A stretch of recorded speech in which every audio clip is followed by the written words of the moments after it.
Ok. Hola, muy buenos días México y buenas tardes España. La de la voz, la licenciada Catherine Corona Camo, les agradece a cada una y cada uno de ustedes su amable presencia y participación en esta actividad académica en temas selectos del ISR para personas físicas que organizan conjuntamente Estudios Interinstitucionales y la Red de Derecho América Latina y el Caribe. Para dar continuidad al programa, damos la cordial bienvenida a nuestra invitada especial del día de hoy, la doctora doña María Esther Sánchez López, quien nos acompaña de la Universidad Castilla-La Mancha, Reino de España. Buenos días, doctora, es un gusto tenerlo con nosotras. Es usted bienvenida a esta su casa. Es un honor tenerla con nosotros. De igual manera, agradecemos la presencia del maestro David Román Jiménez López, quien es coordinador general de Estudios Interinstitucionales y representante de la Red de Derecho América Latina y el Caribe. En este momento, le cedo el uso de la voz a nuestro coordinador general para brindarnos un grato mensaje de bienvenido. Buenos días, maestro. Gracias por acompañarnos. Es cuanto.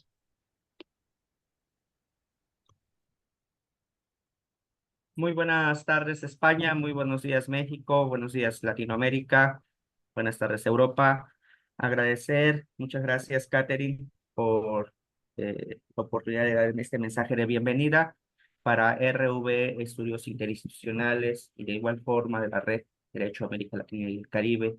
Es un honor contar con la asistencia, la participación de una destacable profesora investigadora del área de las contribuciones fiscales, el derecho tributario, y tenemos el día de hoy la presencia de doña María Esther Sánchez López, a quien saludo a la distancia. Desde luego ofrezco sentidamente un gusto por que nos haya acompañado, haya decidido participar. Y desde luego hacer mención que estas actividades que RV Estudios Interinstitucionales en compañía de la Red Derecho América Latina y el Caribe tienen como finalidad el fortalecimiento de la cultura de los derechos humanos y de las ciencias sociales. Uno de los temas primordiales cuando hablamos del estudio del Estado constitucional y desde luego del fortalecimiento de las instituciones públicas es la forma en cómo el Estado, como ese ente público y desde luego como esa persona moral obtienen sus recursos. Y una de las formas de obtención de recursos es a través de las contribuciones. En el caso mexicano, el Código Fiscal Federal nos dice que el método contributivo se lleva a cabo de cuatro formas. La primera es a través de los impuestos, como esa actividad impositiva del Estado para recaudar fondos que de una u otra forma el sujeto gobernado debe realizar aún en contra de su propia voluntad. Segundo, los derechos, que son las contribuciones como parte de el pago de bienes y servicios que son propiedad del Estado, ¿no? Y esto va a permitir el fortalecimiento de las arcas públicas, que en el concepto teórico se denominan como erario público.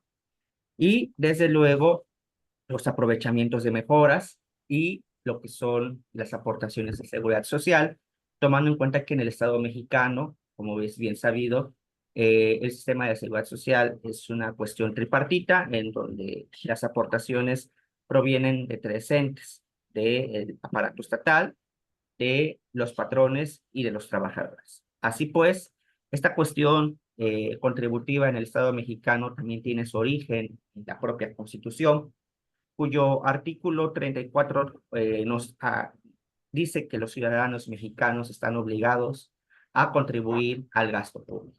Y desde luego, la contribución al gasto público se lleva a través de los impuestos de una forma directa y a través de una forma indirecta. Todas y todos los mexicanos, y seguro estoy que de igual forma las y los ciudadanos de los países latinoamericanos y desde luego español, eh, todos los días contribuimos a las arcas del Estado a través de la compra de mercancías en establecimientos que de una u otra forma traen ingreso lo que es un impuesto, en el caso mexicano, el impuesto del valor agregado, pero también en cuanto a la cuestión de remuneraciones económicas, es decir, de pagos por salarios, también se encuentra lo que es la contribución del impuesto sobre la renta. Este impuesto, desde luego, en el concepto mexicano, tiene un origen esencial. El hecho de que una persona aporte, ¿sí? De una forma sentida al Estado por tener la oportunidad de percibir un ingreso. De esta forma, el impuesto sobre la renta tiene un importante valor dentro del sistema contributario mexicano, y para ello hacer un análisis comparativo con el Estado español, quien a través de las distintas reformas fiscales ha venido fortaleciendo su erario público, y desde luego esto ha permitido que el Estado español sea reconocido en Europa como uno de los estados que tiene un sistema tributario fortalecido y consolidado. Y para ello contamos con la presencia de doña María Esther Sánchez López, quien nos acompaña, como ya lo mencioné anteriormente, de la Universidad Castilla-La Mancha, pero que también daré una breve síntesis curricular de su amplia trayectoria profesional y académica, que desde luego es extensa, pero que al par de las siguientes líneas trataré de resumir. María Esther Sánchez López es profesora titular de Derecho Financiero y Tributario en la Universidad de Castilla-La Mancha, doctora en Derecho por la misma Casa de Estudios, con mención europea en 1999. Formación con estancias de investigación en la Universidad de Bolonia, Italia, años 1994, 1998 y 2015. Es investigador en la Escuela de Altos Estudios Fiscales y Tributarios de la Universidad Italiana de Bolonia y del Centro Internacional de Estudios Fiscales de la Universidad de Castilla-La Mancha. Es miembro de la AEDF, así como de la International Fiscal Association. Ha impartido docencia en diversas universidades latinoamericanas, entre otras, por ejemplo, el país de México, Brasil, Honduras y Ecuador, y pronuncia conferencias en universidades europeas, en Italia, Francia y Portugal, y españolas como Murcia, País Vasco, Sevilla, Pablo de Olavide, que es una universidad de Sevilla, y la Universidad de Valencia, España, entre otras. Es autora de 4 monografías, más de 25 colaboraciones en obras colectivas, más de 30 artículos publicados en editoriales de gran impacto, habiendo coordinado asimismo 5 obras colectivas.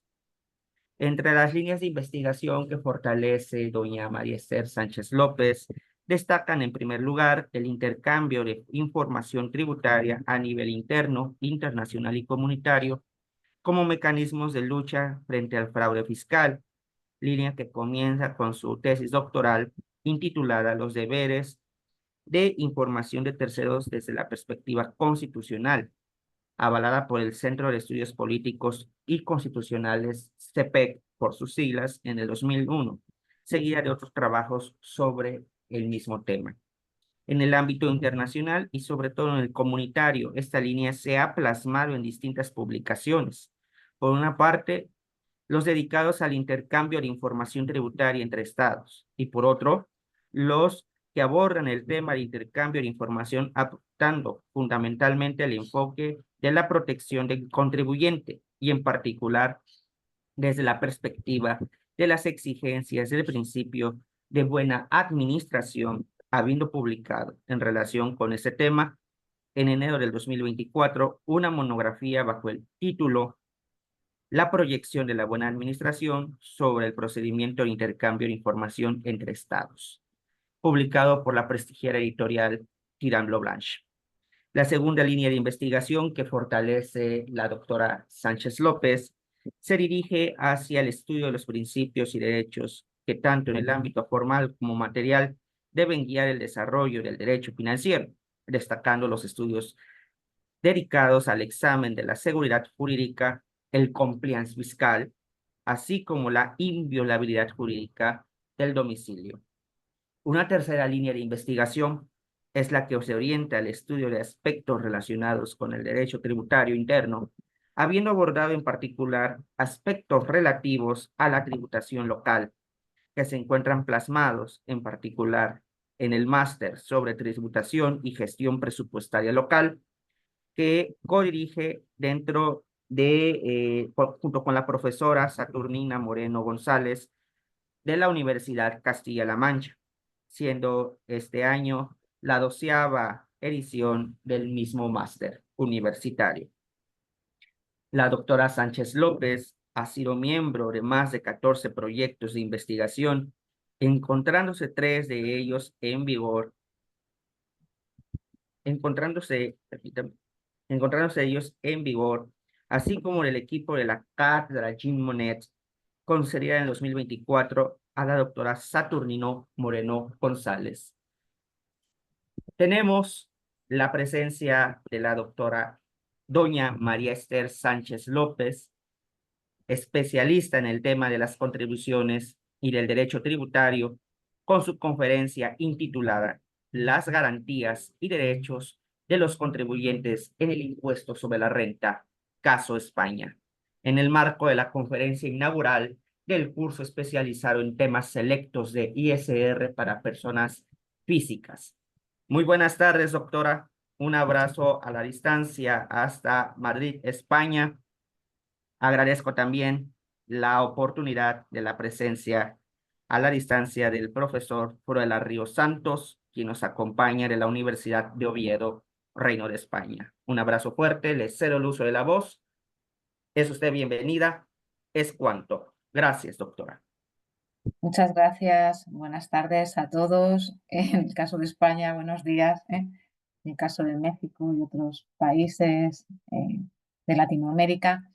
Para mí es un placer estar aquí esta tarde con todos ustedes en esta conferencia de inauguración del curso especializado en temas selectos del ISR para personas físicas.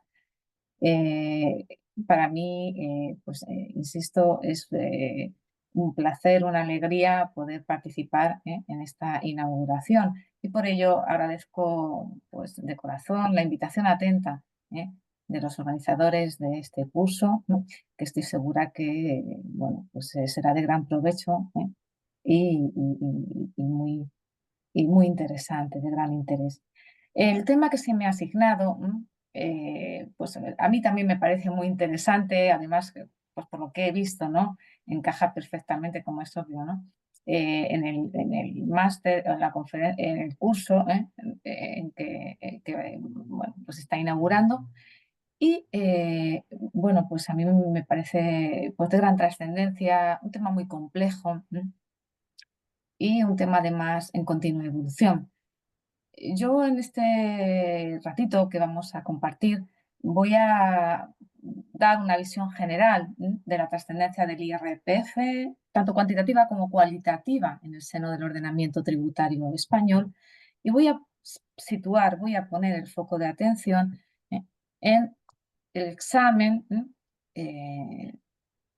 siquiera, bueno, pues a grandes pinceladas, de las garantías y de los derechos de los contribuyentes en el IRPF en el caso de España, de la mano de la jurisprudencia del Tribunal Constitucional.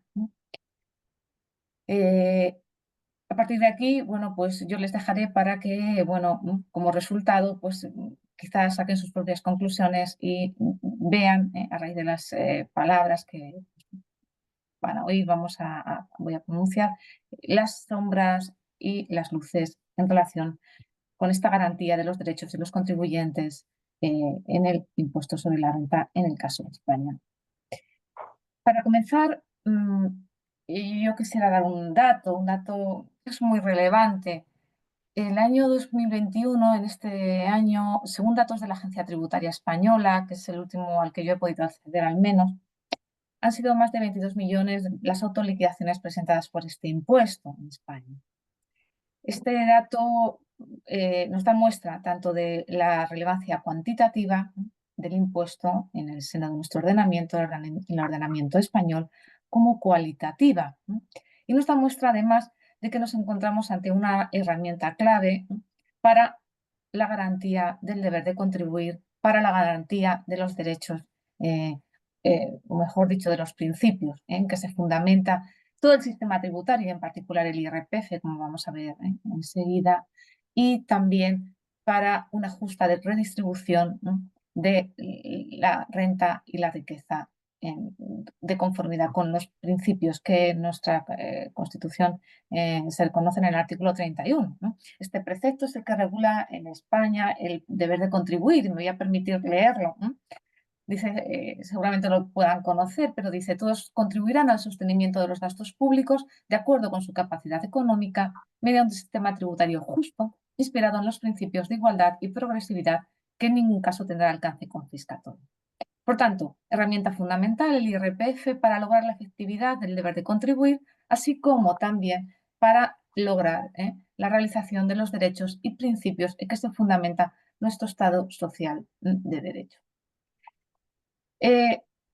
Vista esta primera aproximación, quiero señalar cuál es la naturaleza de este impuesto del IRPF, y para ello me dirijo al artículo 1 de la ley que lo regula, la 35/2006. Este precepto señala que estamos ante un impuesto de carácter personal, directo, que grava a las personas físicas según los principios de igualdad, generalidad y progresividad. Por tanto, como vemos, repite se remite a los principios que recoge este artículo 31 de la Constitución que hemos visto. Y digo que va a gravar, de acuerdo con estos principios, la renta a las personas físicas, teniendo en cuenta sus circunstancias personales y familiares. Sentada esta aproximación al impuesto y en relación con la naturaleza del mismo, el Tribunal Constitucional, como es obvio, pues se ha hecho eco de estas características que dibujan la naturaleza jurídica del IRPF, y me interesa destacar una de las múltiples sentencias que se refieren a esto, entre otras la 182/1997, que no solamente reitera estas características que se refieren a la naturaleza jurídica del IRPF, sino algo más, y es importante. Señala que cualquier modificación en los elementos estructurales esenciales del IRPF va a suponer una modificación en el reparto de la carga tributaria entre los contribuyentes. Enseguida ilustraré esto con un ejemplo pues, de ayer, como aquel que dice. Por tanto, aquí subrayo una primera garantía. Voy a ir dejando estas pequeñas piedrecitas en el camino. Primera garantía, que es común a todos los tributos, pero en particular por la relevancia del IRPF tenemos que remarcarla. Cualquier reforma en los elementos esenciales del impuesto va a repercutir en el modo en que se reparte la carga tributaria entre los contribuyentes en España. Les voy a poner un ejemplo ya digo que está sobre la mesa ahora mismo y probablemente hayan tenido acceso o hayan tenido conocimiento por los medios de comunicación.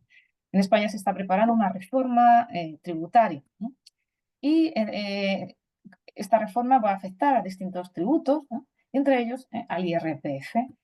Y en concreto, les tengo que decir, el IRPF es un impuesto dual en España, es decir, va a gravar de forma diferenciada las rentas del trabajo y las rentas del ahorro. Los tipos de gravamen son diversos. Y en concreto, hasta ahora, los tipos de gravamen del ahorro eran inferiores a los del trabajo. Pues en esta reforma lo que pretende es incrementar los tipos de gravamen que hasta el momento, pues gravan el ahorro en España. ¿Cuál es el resultado? O podría ser el resultado de ello, y ya se están levantando voces aquí en España. Bueno, pues es obvio, ¿no? El primer resultado va a ser, o sería, una equiparación de la fiscalidad de las rentas del ahorro y las del trabajo. Además, hay que tener en cuenta que buena parte de estas rentas del ahorro ya han tributado en España en algún impuesto probablemente, y uno de ellos puede ser perfectamente el impuesto sobre sucesiones. Hay una cuestión más que seguramente alguien estará pensando. Un mayor gravamen de las rentas del ahorro va a suponer un menor ahorro de las contribuyentes, de las familias. Bien, aquí tenemos un ejemplo actual de cómo una modificación en los elementos esenciales del tributo, en concreto del IRPF, como son los cuantitativos, va a dar lugar a un cambio, una modificación en el reparto de la distribución de la renta en España. Y seguimos. Continúa esta sentencia que estamos comentando, la 182/97, señalando que el IRPF es el impuesto que mejor realiza la personalización en el reparto de la carga fiscal, de conformidad con los principios que ya hemos comentado: capacidad económica, igualdad y progresividad. De manera que con ello se ayuda a que el IRPF, bueno, pues consiga que se alcance la justicia, ¿no? que propugna el artículo 31.1 de la Constitución española.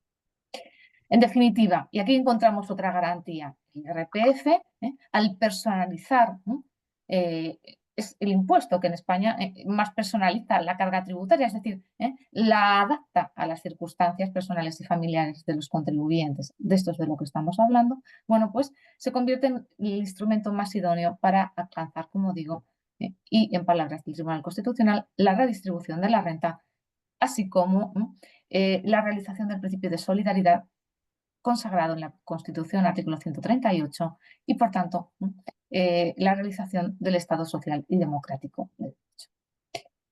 Hecha estas primeras aproximación al IRPF, vamos a entrar, siquiera mínimamente, al análisis de los principios que sustentan la tributación en España y, por tanto, la del IRPF en cuanto a impuesto básico en nuestro ordenamiento. Comenzamos con el principio de capacidad económica, que el principio de capacidad económica, bueno, pues todos lo sabemos, constituye medida, límite, fundamento de la imposición. Me voy a referir al principio de la mano de una de las últimas sentencias de nuestro Tribunal Constitucional en que aborda este principio. Sentencia importante, la 62/2023. Dice el Tribunal Constitucional en este pronunciamiento que nos encontramos ante un auténtico mandato jurídico. Y yo quisiera destacar que el principio de capacidad económica no solamente constituye una obligación positiva, como dice el Tribunal Constitucional, de contribuir al sostenimiento de los gastos públicos, sino que además, y quisiera remarcar esto como una garantía, otra garantía que el Tribunal Constitucional en este caso aporta en relación con el principio de capacidad económica, digo que genera este principio una obligación, o mejor dicho, un derecho para los contribuyentes de contribuir conforme a su capacidad económica. Y con esto conecto con la personalización a que cuya realización se dirige el IRPF en España, según acabamos de destacar. Por tanto, el principio de capacidad económica no solamente obliga a tributar por toda la renta que se percibe, sino que genera, como decía, un derecho en el contribuyente a que la contribución se ajuste a sus circunstancias. Y, por tanto, en palabras del Tribunal Constitucional, en otra sentencia anterior a la que he comentado, la 182/2021, ha señalado que es necesario que la contribución se ajuste a, como digo, las circunstancias del contribuyente, que la proporción de la contribución sea, bueno, como digo, ajustada a la situación del ciudadano llamado al pago de este impuesto. ¿Qué podríamos señalar para un poco generar algunas ideas importantes en relación con cada uno de los principios que vamos a comentar? Bueno, pues en el caso del principio de capacidad económica serían muchas las cuestiones a destacar, pero yo me quedo con una, y es el análisis de las clases de capacidad económica susceptibles de gravamen. Aquí todos estaríamos de acuerdo en que la capacidad económica que grava el IRPF, como la mayoría de los impuestos, es la que, al menos en España, llamamos pues, renta real, renta efectivamente obtenida. Ahora bien, en el IRPF en particular existe la posibilidad prevista en el artículo 85 de este impuesto de gravar lo que se ha llamado por el Tribunal Constitucional renta potencial o renta presunta. No sé si en México o en otros países tienen algún ejemplo de este tipo de capacidad económica susceptible de gravamen. Me estoy refiriendo en concreto al supuesto que regula el artículo 85 de la ley del IRPF, que es el de los inmuebles vacíos. En España, aquellos contribuyentes que poseen una segunda vivienda inmueble, que no sea la vivienda habitual y se encuentre vacía, no arrendada, se va a tributar por ello. Esta cuestión, cuando se reguló, dio lugar a la cuestión de inconstitucionalidad correspondiente, de ahí la sentencia que era comentaré, la 295/2006. ¿Por qué? Se pensó que aquí no existía una capacidad económica real. Y efectivamente, el Tribunal Constitucional en esta sentencia así lo señaló. Dijo textualmente que efectivamente aquí no hay un ingreso efectivamente producido. Está claro que si el inmueble no está arrendado, su propietario no tiene ninguna renta. Sin embargo, dijo el Tribunal Constitucional que aquí existe una renta potencial. Y lo dijo de este modo: cabe razonablemente entender que en la medida en que estos inmuebles son susceptibles de generar un rendimiento al que renuncia su titular, aquí hay una renta potencial y, por tanto, susceptible de ser sometida a imposición. No sé si se les estarán suscitando algunos interrogantes o no, pero es verdad que aquí en España la doctrina se ha puesto en tela de juicio estas afirmaciones. Por un lado, porque son excesivamente amplias, se ha dicho, ¿no? Y por otro lado, porque es cierto que aquí el tribunal está desconociendo, como dice algún autor, las circunstancias que puedan concurrir personales o económicas en el propietario de estos inmuebles para no poder arrendarlo, ¿no? Imaginemos que el inmueble está en muy malas condiciones y el propietario no tiene capacidad para pues arreglarlo y sacar este inmueble al mercado de alquiler. Sería un supuesto muy fácilmente que ocurra en la práctica. Bien, pues en este caso se ha dicho, yo creo que con bastante razón, que es posible que aquí incluso estuviéramos hablando de una renta ficticia o inexistente. Más aún, les digo, porque esto es muy reciente, algún Tribunal Superior de Justicia, en concreto, si no recuerdo mal, de la Comunidad Valenciana, ha llegado a decir que si el contribuyente demuestra, en estos supuestos que estamos comentando, que está en expectativas de arrendar el inmueble, no debería tributar por esta renta presunta. Aún así, les digo que el Tribunal Constitucional se ha mantenido pues, en su posición de no admitir este razonamiento y seguir diciendo que aún así y aún en este caso el propietario de estos inmuebles debe tributar por esta renta potencial o presunta a que me vengo. Realmente estábamos hablando de clases de capacidades económicas susceptibles de gravamen. Bueno, pues me permiten que ahora hable de la capacidad económica irreal o ficticia con un supuesto real. En España, y aunque esto tiene que ver con otro impuesto, pues no pasa nada. Se ha suscitado mucha polémica en los últimos años en relación con un impuesto que se llama así, impuesto sobre el incremento del valor de los terrenos de naturaleza urbana. Este impuesto grava la plusvalía, el incremento de valor de aquellos inmuebles, ¿no?, en el momento en que se transmiten. Ocurrió que una sociedad compró un inmueble en el año 2003 por 3.100.000 euros y lo vendió en 2014 por 600.000. Fíjense la diferencia. Y aún así se le giró una liquidación por 18.000 euros. Bien, aquí efectivamente, bueno, pues esta situación fue objeto de recurso ante el Tribunal Constitucional y aquí tenemos la sentencia de febrero de 2017 en que el Tribunal Constitucional volvió a remarcar algo que venimos diciendo, y es que las capacidades económicas susceptibles de gravamen en nuestro ordenamiento son las reales o las potenciales y nunca las ficticias, ¿no? Aquí tenemos otra garantía que yo también añado a todas las que venimos comentando y que vienen de la mano de nuestro Tribunal Constitucional. Pasamos al siguiente de los principios que regula el artículo 31 en cuanto a principios materiales de justicia tributaria que, como digo, debe materializar el IRPF igual que el resto de tributos en el ordenamiento español. Me voy a referir ahora al principio de igualdad tributaria, que muy sencillamente supone que a iguales situaciones jurídicas el gravamen es el mismo y ello no impide que se introduzcan diferencias en la tributación de los contribuyentes siempre que exista una justificación, ¿no? Bien, pues aquí tenemos otra garantía que no por conocida lo es menos, y es que el Tribunal Constitucional, en esta sentencia que también hemos comentado anteriormente, la 62/2023, señala que, lógicamente, lo que está impidiendo el principio de igualdad tributaria es que estas diferencias tengan carácter arbitrario o carácter discriminatorio. Y también me voy a servir de un ejemplo que me parece que es ilustrativo.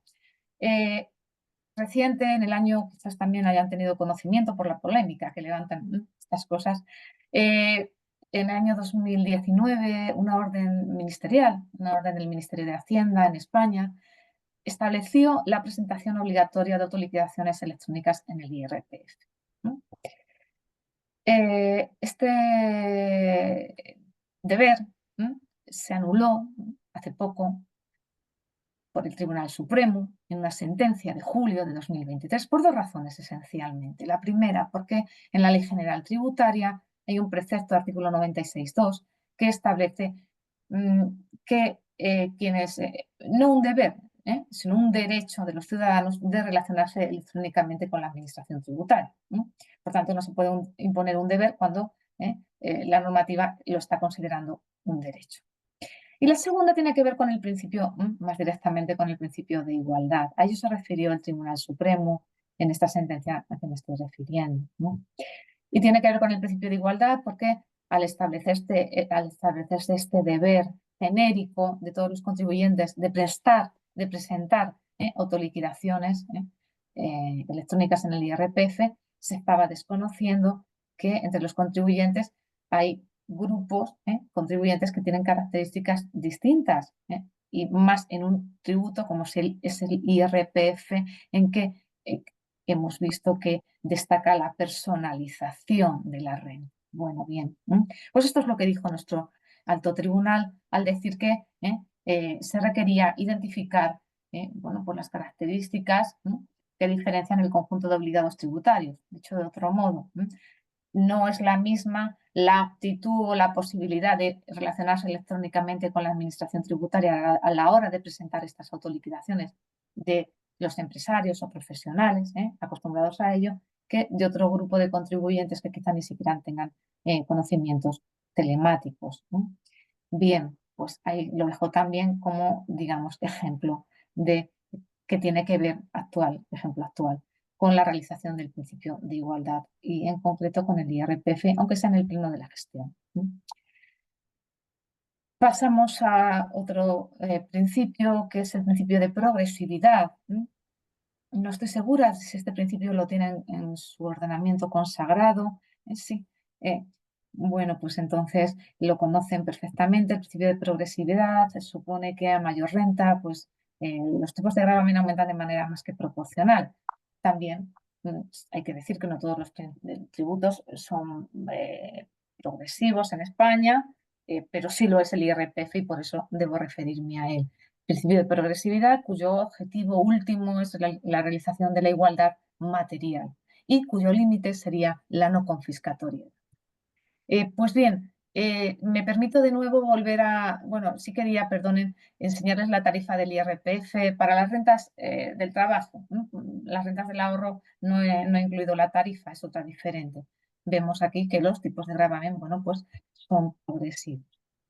Y bien, les decía que me permito volver a la situación que comentaba hace un rato en relación con la anunciada subida de impuestos que tenemos sobre la mesa, que tiene sobre la mesa el gobierno español, ¿no? Y que decía afecta al IRPF. Ahora añado un dato más a lo que se señalaba hace un rato y quiero señalar que esta subida de impuestos se realiza en un escenario que es el siguiente, ¿no? Un escenario en que en España hay que destacar que, bueno, pues destaca la inflación. La inflación todos sabemos que es un impuesto silencioso, como se ha destacado, ¿no? Por parte bueno, pues de la doctrina y que una inflación relativamente acusada como es la que existe en España reclama más bien, en lugar de subir los tipos de gravamen, y bueno, pues reclamaría más bien o exigiría más bien una merma, ¿no?, de los mismos. Además, ¿no?, esta subida de impuestos, alguien se preguntará su objetivo, pues el objetivo aparente es simplemente recaudar. Y esto choca porque la recaudación tributaria en España precisamente no ha disminuido, sino que en el año 2023 precisamente subió 6 puntos, más de 6 puntos, 6,4 puntos. ¿Esto por qué traigo a colación esta situación? Bueno, pues la traigo a colación porque quizás nos haga reflexionar sobre si los conceptos, ¿no?, de presión fiscal y sobre todo de esfuerzo fiscal. Es decir, con esfuerzo fiscal, muy sencillamente hablando, estaríamos refiriéndonos al indicador, ¿no?, que alude a lo que sale del bolsillo de los contribuyentes para el pago de impuestos. Y bueno, pues más aún, esto me permite conectar con la cuestión que dejo simplemente bueno, pues expuesta, ¿no? Y es la siguiente, es si con esta reforma fiscal, con esta subida de tipos de gravamen, no se estaría nuestro ordenamiento, no estaría superando, ¿no?, los límites de la progresividad para tener incluso tintes confiscatorios. Simplemente lo dejo apuntar. Y pasamos precisamente al examen del último principio de justicia tributaria al que se refiere el artículo 31 de la Constitución, 31.1, con que comenzábamos aludiendo, ¿no? El principio de no confiscatoriedad, este principio es novedoso en nuestra historia constitucional y de hecho no existen muchos ordenamientos, ¿no?, tributarios. En nuestro ordenamiento sí, y hay que decir que a diferencia de los principios anteriores que hemos ido, bueno, pues viendo siquiera en sus aspectos esenciales, el Tribunal Constitucional, nuestro Tribunal Constitucional no se ha, digamos, animado a delimitarlo, ¿no? Igual que, bueno, pues hemos visto, ¿no?, cuál es el significado de la capacidad económica, de la igualdad, de la progresividad. Nuestro Tribunal Constitucional no ha sentado los límites de este principio. Dicho de otro modo, nuestro Tribunal Constitucional no se ha atrevido a señalar a partir de qué límite un tributo o el ordenamiento en su conjunto, porque este principio se puede predicar, tanto de los tributos considerados aisladamente como el sistema tributario en general. Bueno, pues no se ha atrevido a señalar un límite. Sí lo ha hecho el Tribunal Constitucional alemán, que hace ya años lo situó en el 50%. Cuando más del 50% de la renta del contribuyente pasa al Estado, se consideraría que un tributo, el sistema tributario, sería confiscado. Fíjense cómo nuestro Tribunal Constitucional, hasta qué punto, bueno, no se ha atrevido a ello, que en esta sentencia, la 26/2017, justamente en relación con el IRPF, señala que es evidente el resultado confiscatorio de un impuesto sobre la renta de las personas físicas cuya progresividad alcanzará un tipo medio de gravamen, leo textual, del 100% de la renta. Creo que esto es obvio. Si el tipo de gravamen fuera del 100%, nadie dudaría que ese impuesto, y cualquiera, es confiscatorio.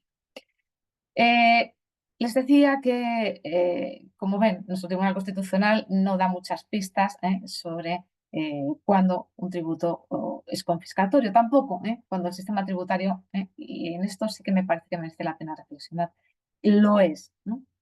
De hecho, en otras sentencias anteriores, 233/1999 y otra de 2009, número 90, fíjense, señala que la confiscatoriedad tendría sentido si mediante la aplicación de las diversas figuras tributarias vigentes se llegara a privar al sujeto pasivo de sus rentas y propiedades, porque se estaría desconociendo la garantía prevista en el artículo 33.1 de la Constitución, que es el precepto que garantiza la propiedad privada.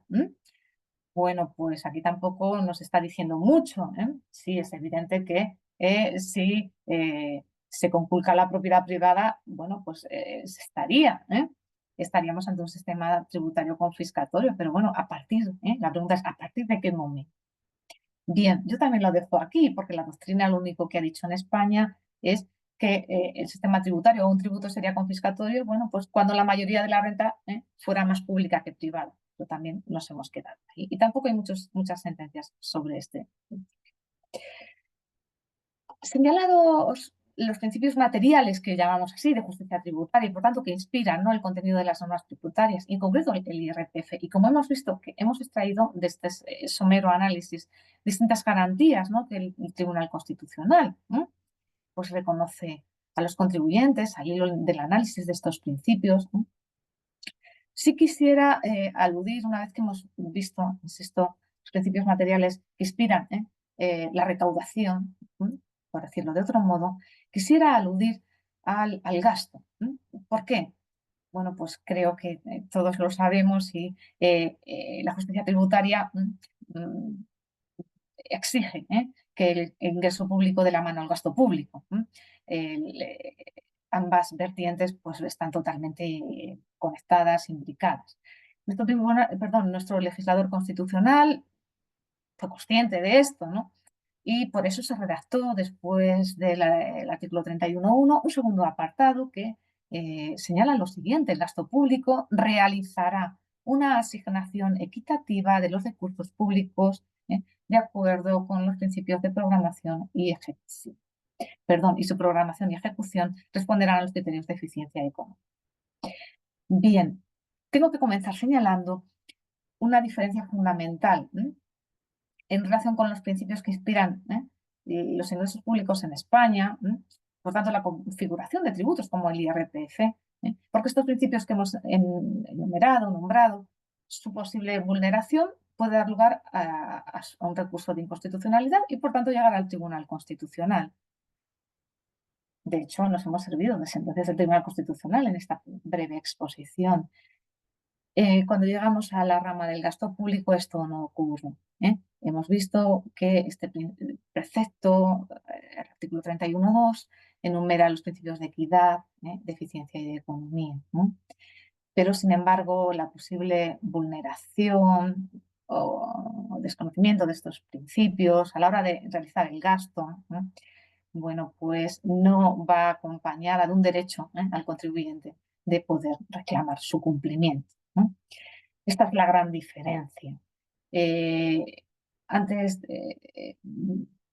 bueno, pues de señalar algo más, sí quería, ¿no?, un poco destacar que la asignación equitativa del gasto público implica el tratamiento pues, igualitario, ¿no?, es decir, no discriminatorio entre los ciudadanos de los distintos territorios que conforman pues, el Estado español.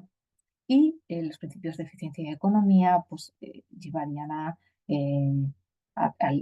defender, a señalar que el gasto debe realizarse teniendo en cuenta los objetivos, las finalidades del Estado social democrático del derecho. Por tanto, no vale cualquier forma de gastar. Y ya sé que esto no tiene que ver directamente con los ingresos, pero creo que la justicia a la hora de aplicar el IRPF tiene que ver con que lo que se ingrese se gaste adecuadamente. Por eso me permito aludir ahora a esta cuestión del gasto público. Y quisiera también, ya para ir terminando, aludir a cuento de todo esto a una cuestión que también está sobre la mesa y probablemente, muy probablemente hayan tenido también noticias de ella por los medios de comunicación. Y es que en España se está barajando pues un concepto fiscal para Cataluña. Como saben, en España, bueno, pues el Estado español está dividido en comunidades autónomas, y las comunidades autónomas, la mayoría, ¿no?, son las llamadas de régimen común. Cataluña es de las de régimen común, si no tienen un régimen especial como puedan ser el País Vasco y Navarra. Y bien, ¿por qué? Algunos se preguntarán, ahora hablamos de esto. Bueno, pues hablamos de esto porque quizá aquí, quizá yo creo que es lo que menos se ha comentado, posible, ¿no?, desgajamiento, ¿no?, de la hacienda catalana respecto de la agencia estatal tributaria, pues también va a repercutir en un adecuado reparto, asignación del gasto público en España, y de la tributación en España. De hecho, la hacienda catalana, claro, todavía esto está en ciernes, pero va a dejar de contribuir en la misma medida que lo hacen el resto de comunidades autónomas a los gastos públicos. Y bueno, pues asimismo va a gestionar todos los impuestos. De hecho, hoy mismo leía que la ministra de Hacienda, bueno, pues estaba de acuerdo en que se le iba a ceder la totalidad del IRPF. Por tanto, no solamente va a gestionar el IRPF, sino que lo va a recaudar en su totalidad. Bien, esto, y lo dejo también como un apunte, creo que va a redundar, y no es que lo crea yo, lo ha señalado también la Asociación de Inspectores de Hacienda, en que, y lo digo según ellos lo han señalado, ¿no?, en un comunicado, esto va a provocar situaciones de desigualdad desintegradoras, dicen ellos, de la ciudadanía española, afectando al deber de contribuir al sostenimiento de los gastos públicos. Y se señala aún más, este fraccionamiento de la agencia tributaria, dicen textualmente, va a suponer un paso atrás de gigante en la aplicación del sistema tributario, conculcando seguramente principios tributarios como son estos que hemos comentado: generalidad, capacidad económica, igualdad y, bueno, en definitiva, la eficacia tributaria. Y un último apunte también que no me resisto a comentar, porque me parece que los derechos de los contribuyentes no solo para ver, ¿no?, su adecuada garantía, no nos basta con analizar las normas tributarias, sino también cómo se garantiza su efectividad. Es decir, estoy hablando de la lucha contra el fraude fiscal. Pues bien, esta posible independencia fiscal de Cataluña también va a afectar a una eficaz lucha frente al fraude fiscal, entre otras cosas porque va a afectar a la base de datos única con que cuenta la agencia tributaria para perseguir el fraude fiscal y en todos sus ámbitos, ¿no? Por tanto, con esto he querido dar un breve barniz en relación, bueno, pues como hemos visto, con las garantías del contribuyente de la mano del Tribunal Constitucional y de la mano de la interpretación por parte de este tribunal de los principios de justicia tributaria, en que desde luego son los pilares del IRPF, así como del sistema tributario en España. Como ven, luces, sombras, cuestiones para reflexionar y bueno, pues para terminar de nuevo el agradecimiento por su atención, por la invitación y porque me han hecho sentir como en casa. Muchas gracias.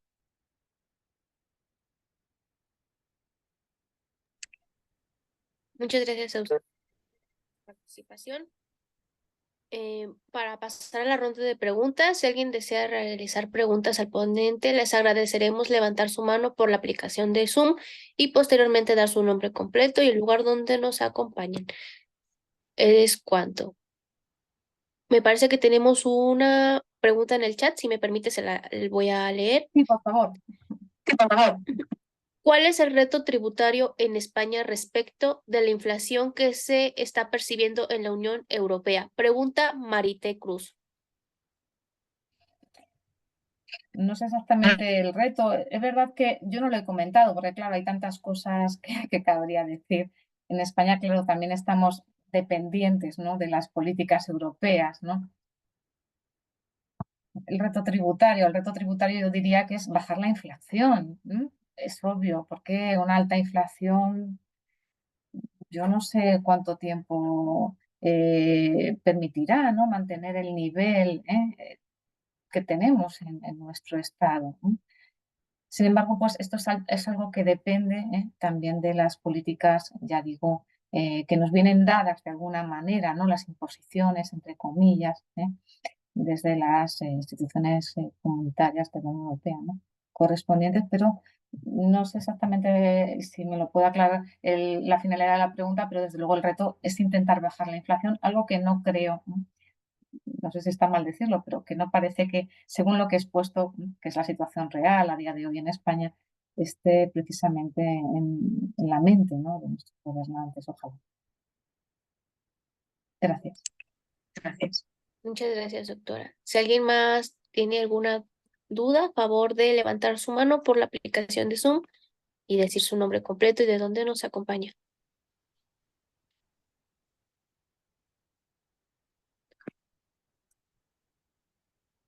Creo que no hay más preguntas. Entonces, no habiendo más preguntas, estimada doctora, procederemos a finalizar esta primera sesión de este coloquio. No sin antes agradecer Catherine, disculpe que le interrumpa. Sí. Hay una pregunta por el foro. En el chat. Una disculpa, sí. Contribuciones tan onerosas no podrían resultar contraproducentes de la generación de riqueza, atentan contra el derecho al patrimonio. Pregunta RVE. ¿Me la puede volver a repetir? Es que al principio nos... Contribuciones tan onerosas no podrían resultar contraproducentes de la generación de la riqueza, atentan contra el derecho al patrimonio. A ver, bueno, es un poco la pregunta telegráfica, porque es claro, al escribirla entiendo que debe ser así. A ver, no es que yo en economía no soy experta, pero si, como vengo comentando, porque es la situación real, imagino que los tiros van por ahí de la pregunta. En España, bueno, pues se está, y aunque no se produzca, pero ya los tipos de gravamen de por sí son altos. Y hay una pregunta que yo he dejado en el aire, que yo la suelo destacar mucho, incluso con mis alumnos, ¿no? Y es que es verdad que cuando hablaba del principio de no confiscatoriedad, que no sé si está o no en su ordenamiento, creo que no, consagrado, pero más que fijarnos en si un tributo y en concreto el IRPF, que es al que nos estamos ciñendo esta tarde, ¿no? A su estudio, el principio de no confiscatoriedad no solamente se predica de un tributo en particular, sino que se predica del ordenamiento tributario en su conjunto. Y a mí creo que vale la pena pensar y reflexionar si la aplicación del conjunto de, si tenemos en cuenta el conjunto de tributos que pagamos, ¿no? Que pago yo, ¿no? La cantidad de dinero que sale de mi bolsillo como contribuyente, si no llegaría a ser esto confiscatorio. Hilando con la pregunta, quizás a lo que se refiere, claro, esto merma el ahorro de las familias, merma la disponibilidad, ¿no? De dinero y merma y las posibilidades de que crezca la economía, en definitiva, que no sé si es esto más o menos lo que me querían preguntar, ¿no? Bueno, pues sí, yo pienso que esto es así, ¿eh? Y que, insisto, yo el principio de no confiscatoriedad, pues sí que lo destaco, me gusta destacarlo por eso, ¿no? Porque podemos estudiarlo fijándonos solo en un tributo y decir, bueno, este tributo no es confiscatorio, este impuesto, ¿eh? Pero vuelvo a insistir, deberíamos, bueno, pues fijarnos, ¿no? En estas, en la presión fiscal global que recibe el contribuyente pensando solamente en el caso de España, y llegar a pensar, llegar a poder, bueno, pues poder reflexionar sobre si realmente el sistema tributario roza la confiscatoriedad o no. Creo que esto es muy importante plantear. No sé si he respondido. Muchas gracias, doctora. Tenemos a otro participante, Jesús Aguilar, favor de decir su nombre completo y de dónde nos acompaña.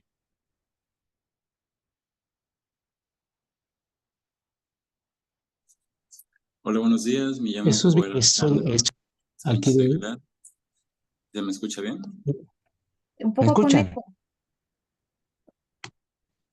Bueno, mi pregunta es, maestra, ¿cómo ha interpretado el Tribunal Constitucional de España la desproporcionalidad tributaria del impuesto de la renta respecto a las personas?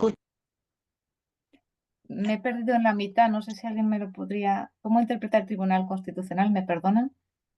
Tribunal Constitucional de España la desproporcionalidad tributaria del impuesto de la renta respecto a las personas en situación vulnerable.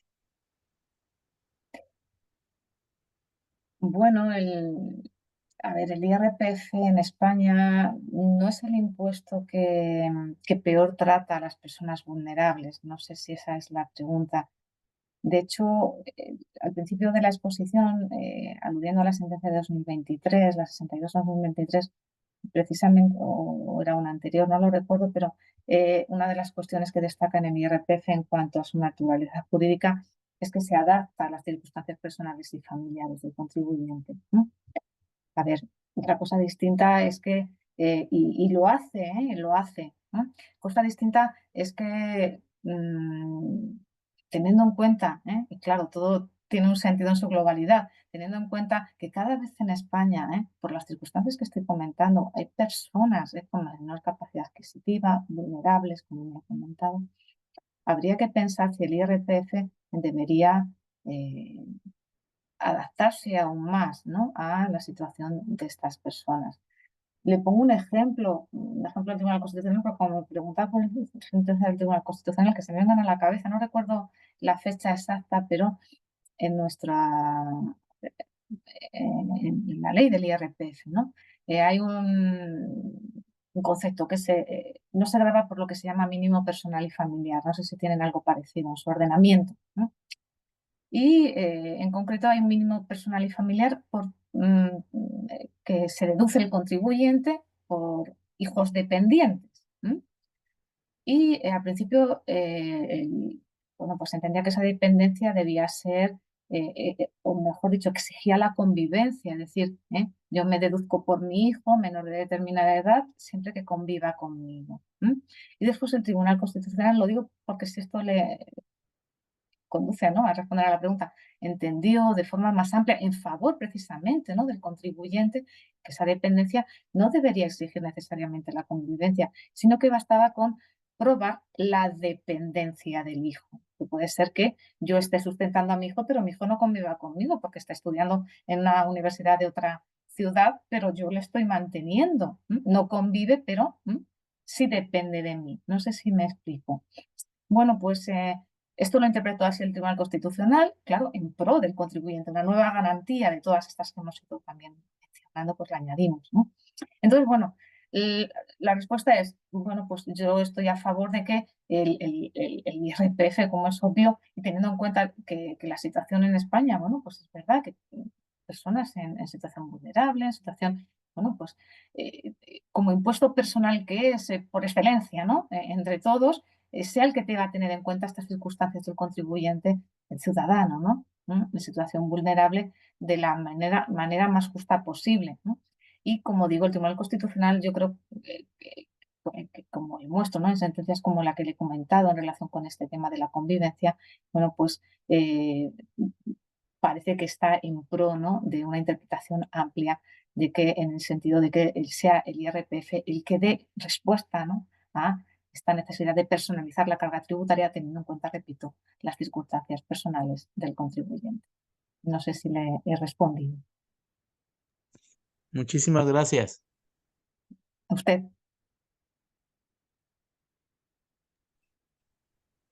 Muchas gracias, doctora. No Muchas habiendo gracias. más preguntas, procederemos a finalizar esta sesión, no sin antes agradecer sentidamente la disposición y gentileza de nuestra disertante, así como la asistencia y participación de cada uno de ustedes.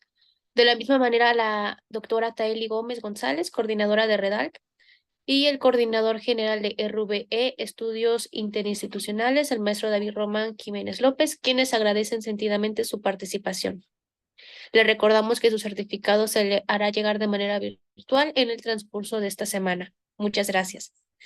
Y siendo las 11:04 en Ciudad de México, 13 en Santiago de Chile y las 19 en el Reino de España, damos por concluida esta conferencia magistral.